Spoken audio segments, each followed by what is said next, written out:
آپ کا جو کوشچن ہے نا اس کی بڑی بریف ہسٹری ہے، اور یہ ہے، اس پر اللہ پاک نے فرمایا ہے ہم سب کو کہ الیوم اکملت لکم دینکم، ہم نے آج کے دن آپ کے لیے دین کو مکمل کر دیا، واتممت علیکم نعمتی، اور ورضیت لکم الاسلام دینا، اور ہم نے آپ کے لیے اسلام کو بطور دین پسند کیا۔ اس کا مطلب یہ اللہ پاک نے دین کو ہمارے لیے پسند کیا بطور اسلام۔ اب سوال یہ پیدا ہوتا ہے کہ دین کیا ہے؟ تو دین کے دو حصے ہیں، ایک عقائد ہیں اور دوسرا اعمال۔ عام طور پر اور مجموعی طور پر جو دین ہے وہ عقائد ہے، ٹھیک ہے، اور جو اعمال ہے وہ شریعت ہے۔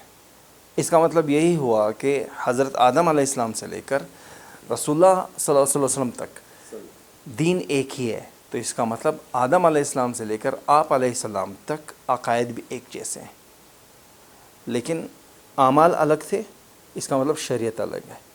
اس کا مطلب شریعتوں میں اختلاف تھا لیکن عقائد میں کبھی اختلاف نہیں ہوا۔ تو رسول اللہ صلی اللہ علیہ وسلم کے دور تک عقائد میں اختلاف نہیں تھا، اور پھر آپ علیہ السلام کے تربیت یافتہ ہے صحابہ، اس دور میں بھی اختلاف بالکل نہیں تھا۔ فروعی مسائل میں صحابہ کے دور میں ہی اختلاف تھا۔ بنو قریظہ کی طرف آپ علیہ السلام نے صحابہ کو بھیجا اور کہا کہ عصر کی نماز وہاں جا کر پڑھ لینا، لیکن عصر کی نماز راستے میں ہوئی، بعض صحابہ نے کہا ادھر ہی پڑھیں گے، بعض صحابہ نے کہا وہاں، تو ان دونوں میں اجتہادی اختلاف ہو گئے، تو کچھ نے یہاں پڑھ لیا کچھ نے وہاں پڑھ لیا۔ پھر آپ علیہ السلام اگلی صبح کو پہنچ گئے تو صحابہ نے کہا ہم نے ایسا کیا، ہم نے وہاں پڑھا، انہوں نے وہاں پڑھا، تو اس پر آپ علیہ السلام نے سکوت اختیار کیا، خاموشی۔ اس کا مطلب وہ بھی ٹھیک ہے، وہ بھی ٹھیک ہے، جن سے اجتہادی خطا نہیں ہو اس کو ایک اجر، جو اجتہاد میں کامیاب ہے اس کو 2 اجر مل گئے۔ تو فروعی مسائل میں تو اختلاف تھا صحابہ کے دور میں، لیکن عقائد میں اختلاف نہیں تھا۔ تو آپ علیہ السلام کے دور تک عقائد میں اختلاف نہیں تھا، ٹھیک ہے، شریعتوں میں اختلاف تھا۔ ایک نبی کے دور میں بہن کے ساتھ جو ہے وہ نکاح جائز ہے، ہمارے شریعت میں جو ہے بہن کے ساتھ نکاح جائز نہیں ہے۔ تعظیمی سجدہ حضرت یوسف علیہ السلام کے دور میں تھا، ہمارے دور میں تعظیمی سجدہ بھی نہیں ہے، ٹھیک ہے۔ تو لیکن آپ علیہ السلام کے دنیا سے رخصت ہونے کے بعد بھی عقائد میں اختلاف نہیں تھا، صحابہ کے دور میں اختلاف نہیں ہوا، چونکہ آپ علیہ السلام نے ان کو سکھا دیا تھا۔ ایک دن آپ ابو ہریرہ رضی اللہ عنہ فرما رہے کہ ایک دن ہم تقدیر کے مسئلے میں بحث کر رہے تھے، تو رسول اللہ صلی اللہ علیہ وسلم آ گئے اور کہا کس چیز میں بحث کر رہے ہو؟ کہا ہم نے کہا کہ تقدیر میں۔ تو ابو ہریرہ کہتے ہیں کہ آپ علیہ السلام کو اتنا غصہ آیا جیسے آپ علیہ السلام کے دونوں رخسار میں انار نچوڑ دیا گیا، سرخ ہو گیا چہرہ، اور پھر صحابہ سے کہا کیا میں آپ لوگوں کی طرف اس لیے مبعوث ہوں؟ کیا میں آپ لوگوں کو یہ کہنے کے لیے آیا ہوں تم سے پہلے جن لوگوں نے تقدیر میں جھگڑا کیا وہ تباہ ہو گئے؟ تو آپ سنیں، آپ علیہ السلام نے صحابہ کو قسم دی کہ تمہیں قسم دیتا ہوں تقدیر کے مسئلے میں جھگڑنا مت، اختلاف مت کرنا۔ اس کا مطلب یہی ہوا صحابہ کے دور میں عقائد پر کوئی اختلاف نہیں تھا۔ جب آپ علیہ السلام دنیا سے رخصت ہوئے اور صحابہ کا دور بھی تقریباً چلا گیا تو اس دوران عقائد میں اختلاف شروع ہوا اور 4 بہت بڑے فرقے جو ہے وہ وجود میں آ گئے۔ اور ایک فرقہ تھا شیعہ، یہ کہہ رہے تھے جو یہ حضرت علی رضی اللہ عنہ کی محبت میں اتنے آگے چلے گئے کہ انہوں نے حضرت علی رضی اللہ عنہ کو بطور خدا پیش کر دیا۔ ایک فرقہ تھا خوارج، انہوں نے کہا کہ حضرت علی اور حضرت امیر معاویہ کے خلاف تھے یہ لوگ خوارج، انہوں نے کہا پنچایت کو ہم نہیں مانتے، ٹھیک ہے، حکم صرف اللہ پاک کا چلے گا، چونکہ حضرت علی اور حضرت امیر معاویہ نے 3rd پرسن کو کسی کو بنا دیا تھا بطور فیصلہ کر رہا کہ آپ ہمارے درمیان آپ فیصلہ کریں، تو انہوں نے کہا حکم اللہ کا چلے گا، پنچایت کا نہیں۔ تو یہ خوارج کہنے لگے۔ اور ایک فرقہ بن گیا مرجیہ، انہوں نے کہا انہوں نے تو عمل کا کانسیپٹ ہی ختم کر دیا۔ کس چیز کا؟ عمل کا کانسیپٹ ہی ختم کر دیا۔ انہوں نے کہا گناہ کی حیثیت کرتے رہو جو کچھ کرو، گناہ کا کانسیپٹ ہی انہوں نے ختم کر دیا۔ ایک چوتھا فرقہ بڑا خطرناک تھا، وہ معتزلہ تھا۔ معتزلہ نے کیا کیا، انہوں نے عقل کو نقل پر فوقیت دی، یعنی قرآن احادیث اگر ہماری سمجھ میں آئے تو ٹھیک ہے، اگر ہماری عقل قرآن اور حدیث سے ٹکرائے اور ہم اپنا مفہوم اپنا مطلب لیں گے اور یا ہم کوئی تعویل پیش کریں گے تو ٹھیک ہے.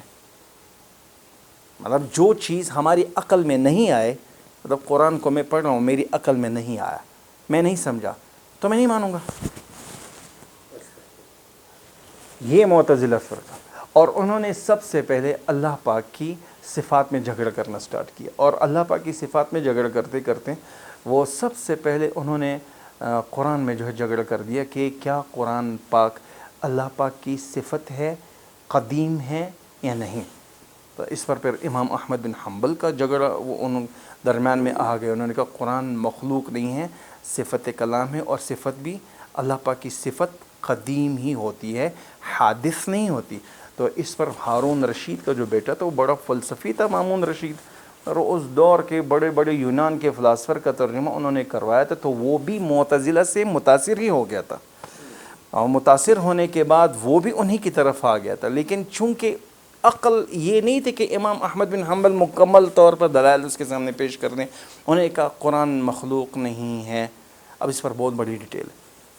تو اس وقت سے عقائد میں اختلاف آنا سٹارٹ ہو گیا. پھر استوا علی العرش آ گیا کہ اب 7 مقامات پر ہے کہ استوا علی العرش، اللہ پاک اپنے عرش کے اوپر ہے. ہم اہل سنت والجماعت اس معاملے میں ہم کہیں گے استوا علی العرش، اللہ پاک اپنے عرش پر موجود ہے. کوئی کہے گا کیسے، لا ادری، میں نہیں جانتا. ٹھیک ہے. رات کے آخری پہر میں اللہ پاک آخری آسمان پر نازل ہوتے آتے ہیں. ہم کہتے ہیں حق ہے، ہمارا عقیدہ یہ ہے. تو جب کوئی ہم سے پوچھے گا کہ کیسے نازل ہوتے ہیں، لا ادری، ہم نہیں جانتے. تو جب عقائد میں جب اختلاف شروع ہوا تو وہ صفات جو صرف اللہ پاک کی ہے اس میں جھگڑا نہیں تھا. وہ صفات جو اللہ پاک میں بھی ہے اور مخلوق میں بھی ہے، جھگڑا اس چیز پر سٹارٹ ہو گیا. مطلب اللہ پاک دیکھتا ہے تو مخلوق بھی دیکھتی ہے. ٹھیک ہے. اللہ پاک سنتا ہے، مخلوق بھی سنتی ہے. اللہ کا بھی چہرہ ہے، مخلوق کا بھی چہرہ ہے، لیکن اللہ کا چہرہ ہے وہ میں نہیں جانتا. لیکن اس میں انہوں نے دلائل دینا سٹارٹ کیے. اور آپ کو پتہ ہے جب کوئی چھوٹا مولوی ہوتا ہے لوگ اس پر اتنی تنقید نہیں کرتے، لیکن جس کے پاس نالج اور بریف زیادہ اور جو کسی منکر سے آپ کو روکتے ہیں تو پھر اس دال مغدل امام بخاری تک کو نہیں چھوڑا، اس کو کافر کہہ دیا. جب وہ اس مسائل میں آگے کہ آپ لوگ غلط کر رہے ہوتے، نشاپور سے اس کو نکال دیا، پھر بخارا چلے گئے، بخارا سے اس کو پھر نکال دیا. ٹھیک ہے. اور چلتے چلتے کیونکہ امام بخاری نے یہ دیکھا کہ یہ ان کے پاس وہ کمپریہنسو سٹائل، وہ دماغ نہیں ہے کہ میں ان کو دلائل دے دوں. ٹھیک. ہمارے یہیں پاکستان کے بہت بڑے عالم ہیں، تو وہ حرم شریف چلے گئے اور وہاں پر حرم کے امام کے ساتھ ان کی ملاقات ہو گئی. تو جیسی ملاقات ہوئی کہ انہوں نے اپنا انٹروڈکشن کروا دیا کہ میں پاکستان سے آیا ہوں. تو امام نے ان کو کہا تھا یہ حضرات اس چیز میں ابھی تک میں ابھی کی بات بتا رہا ہوں، ابھی تک ان چیزوں میں وہ بحث مباحثے کرتے ہیں. تو انہوں نے کہا، پاکستان کے عالم سے پوچھا کہ عین اللہ کہاں ہے؟ تو میرے استاد نے کہا میں ان کے ساتھ تھا. کہتا ہے یہ پاکستان کا عالم جو ہے خاموش ہو گیا، کیونکہ پاکستان کے علماء برصغیر کے وہ عقائد میں الجھتے نہیں ہیں، کیونکہ ان کو پتہ ہے کہ فہم والا راستہ جو ادراک والا راستہ اختیار کریں. کہتے ہیں میں نے اس عالم سے کہا آپ نے کیوں نہیں کہا اس امام حرم کے امام کو کہ ہوا فی السماء، وہ آسمان میں. تو اگر وہ امام حرم کہہ دے کیف ہوا فی السماء، آسمان میں کس طرح ہے، یہ مجھے دلیل دو، تو بولو لا ادری، میں نہیں جانتا. امت یہی تک ہے. جس طرح ابن بطوطہ کے بارے میں آیا کہ وہ کہہ رہا ہے کہ میں بغداد چلا گیا، اور ابن بطوطہ کہتے ہیں کہ میں بغداد چلا گیا، اور بغداد میں ایک بہت بڑا عالم عرب کا وہ ممبر پر ہے اور وہ تقریر کر رہا تھا. تقریر ممبر سے جیسے ہی اترا ایک شخص نے آ کر کہا کہ آپ وہ حدیث کہ جس میں یہ کہا کہ آپ علیہ السلام نے فرمایا کہ آخری پہر میں اللہ پاک آخری آسمان پر اترتا ہے، تو کیسے اترتا ہے؟ تو وہ جو امام تھا عرب کا، وہ اپنے ممبر سے ایسے اترا اور کہنے لگا ایسے اترتا ہے. تو اس پر لوگوں نے اس کو مارا اور بہت زیادہ پٹائی کی، حد سے زیادہ پٹائی کی. انہوں نے نقلی نہیں عقلی دلیل دی. ابن بطوطہ نے لوگوں سے پوچھی کون ہے بیوقوف ایسی بات کی کہ ایسے اترتا ہے؟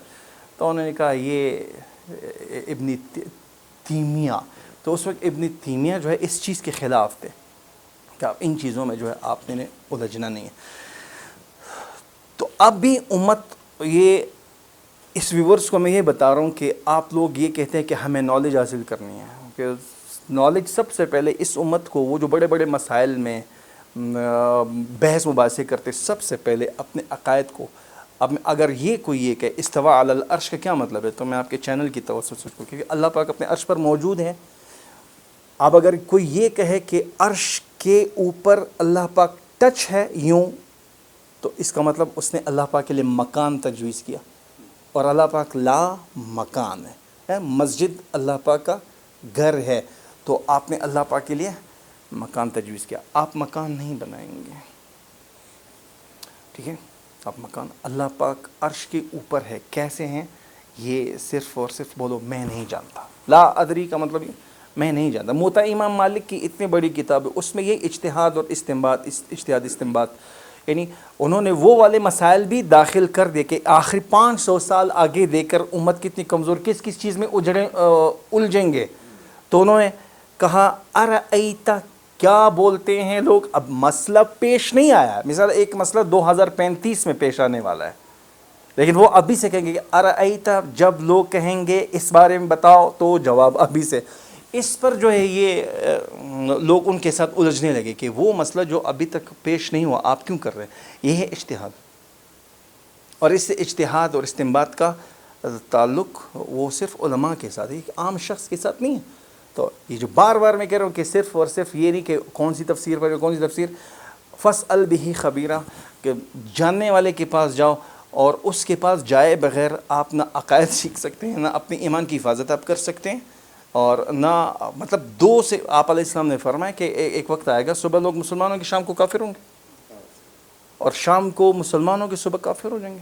وجہ کہ کونوا مع الصادقین، سچوں کے ساتھ نہیں ہوں گے. تو اس احاطے میں جہاں پر ایمان کی حفاظت ہوگی وہاں سے دور ہوں. یعنی جہاں پر گناہ کا اندیشہ ہو، گناہ کرنے کا خطرہ ہو، وہاں اس ماحول کو چھوڑنا واجب ہے. جس طرح رات کی 3 رکعت وتر واجب ہے، تو ایسے ماحول میں جہاں سے آپ کی غلطی، آپ کے ایمان پر خطرہ ہوتا ہے، کوئی گناہ سے ہو رہا ہے، وہاں سے اٹھ جانا کیا ہے؟ واجب ہے. تو اب جاہل کو عالم کے پاس جانا فرض ہے. اب صرف یہ ضروری نہیں کہ آپ اس کی تصنیف کے ذریعے اپنے ایمان کی حفاظت کرو.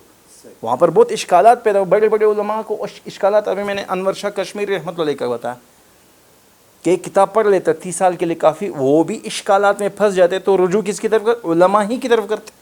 اب علماء کی طرف رجوع کر رہے ہیں، تو عوام کس کی طرف رجوع کرے؟ صرف اس کی تصانیف سے ممکن نہیں ہے. اس کے سامنے دوزانہ ہو کر بیٹھ کر ان سے فائدہ استفادہ، اس کی پوری زندگی کا ایکسپیرینس وہ آپ کو نچوڑ بتا دیں. میں تو کہتا ہوں اب ہمارے پاکستان میں بہت زیادہ ایسے سینٹر ہے کہ صرف 40 دن کا کورس ہوتا ہے. اب آئیے اپنے عقائد سیکھیے، ان کے رسالے موجود ہیں، اہل سنت والجماعت کے رسالے موجود ہیں، اپنے عقائد سیکھیں. وہ عقائد بھی عالم کے بغیر نہیں ہو سکتا. کیا خیال ہے، ایک ڈاکٹر اگر ڈاکٹر بنتا ہے، کیا وہ کسی اور دوسرے ڈاکٹر کا شاگرد نہیں بنے گا؟ اس کے ساتھ رہے گا، ٹھیک ہے، ایکسپیریمنٹ کرے گا، اس کے سامنے سب کچھ اوریجنل سین ہوگا. میرے نقطہ نظر فروعی مسائل میں بہت اختلافات ہو سکتے ہیں. تو کیوں ہم اس امت میں، چلیں ٹھیک ہے، آپ کہہ رہے ہو کہ 4 امام ہیں، یہ اختلافات کیوں؟ میں کہہ رہا ہوں ہم اس وقت مسلمان ہیں نا، حنفی ہیں سارے کے سارے. کیا ہم مرد اور عورت کی نماز میں فرق نہیں ہے؟ اختلاف تو ہوگا، اختلاف نہ مذموم ہے، ٹھیک ہے. وہ کس لیے؟ مرد وہ بھی اللہ کے سامنے عبادت کر، یہ بھی اللہ پاک کی بندگی ہی کرتے ہیں، لیکن ان کو کہا کہ آپ اس طرح پڑھیں اور آپ اس طرح پڑھیں. دونوں کا سٹرکچر ہی الگ ہے. تو جب یہاں سٹرکچر الگ ہے تو 4 اماموں کے علاقے الگ ہیں، ٹھیک ہے. اور باقی 1,24,000 انبیاء، ان کے کلچر ہی الگ تھے، ان کے ممالک ہی الگ تھے. اور ایک نبی دوسرے نبی کو ریپرزینٹ کرنے کے لیے آتا تھا. اور وہاں جب عقائد میں اختلاف ہوتا تھا تو پھر اگلا نبی آ کر اس کو ان منکرات وغیرہ سے بچتا. آپ کو ایک خوشخبری میں بتاتا ہوں، ابھی میرے دل میں اللہ پاک نے ڈالی. ہر دور میں عقائد میں اختلاف ہوا، لیکن عقائد ایک جیسے تھے، لیکن امت کمزوری کی وجہ سے اختلاف ان کا ہوا. آپ صلی اللہ علیہ وسلم نے ہمارے بارے میں یہ فرمایا کہ لا تزال امت طائفۃ من امتی، کہ میری امت میں ایک طائفہ، ایک فرقہ، ایک گروہ ایسا ہوگا ظاہرین علی الحق،